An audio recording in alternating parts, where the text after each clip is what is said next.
முன்னாள் பிரதமர் நவாஸ் ஷெரீப்பின் மகள் மரியம் நவாஸ் பஞ்சாப் மாகாணத்தின் முதலமைச்சராக பதவியேற்றார். இதன் மூலம் பாகிஸ்தான் வரலாற்றில் முதல் பெண் முதலமைச்சர் என்ற பெருமையை அவர் பெற்றுள்ளார். பாகிஸ்தான் நாடாளுமன்றம் மற்றும் பஞ்சாப் உள்ளிட்ட 5 மாகாண சட்டசபைகளுக்கும் பொது தேர்தல் கடந்த 8ஆம் தேதி நடந்தது. இதில் யாருக்கும் பெரும்பான்மை கிடைக்கவில்லை.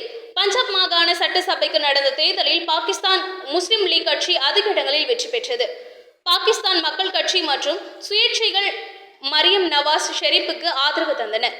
3 முறை பிரதமராக பதவி வகித்த நவாஸ் ஷெரீப்பின் மகள் மரியம் நவாஸ் பஞ்சாப் மாகாணத்தின் முதல் பெண் முதலமைச்சராக தேர்வு செய்யப்பட்டார். இந்நிலையில் கூட்டணி கட்சிகளாக பாகிஸ்தான் மக்கள் கட்சி, பாகிஸ்தான் முஸ்லிம் லீக் கியூ மற்றும் இஸ்டோகாம் பாகிஸ்தான் கட்சி ஆகிய கட்சிகளின் ஆதரவுடன் முதல்வராக பொறுப்பேற்றுள்ளார் மரியம் நவாஸ். 50 வயதான மரியம் நவாஸ் தனது தந்தையும் பாகிஸ்தான் முன்னாள் பிரதமருமான நவாஸ் ஷெரீப் மற்றும் பாகிஸ்தானின் புதிய பிரதமராக பொறுப்பேற்க உள்ள தனது சித்தப்பா ஷாபாஸ் ஷெரீப் ஆகியோரது முன்னிலையில் ஆளுநர் மாளிகையில் நடைபெற்ற பதவியேற்பு நிகழ்ச்சியில் பஞ்சாப் முதல்வராக பதவியேற்றார்.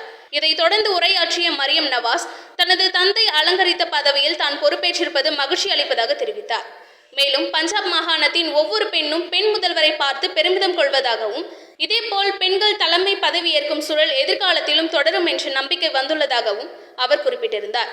எதிர்க்கட்சிகளை பழிவாங்கும் நடவடிக்கைகளில் ஈடுபட மாட்டேன் என்றும் அவர் உறுதியளித்தார்.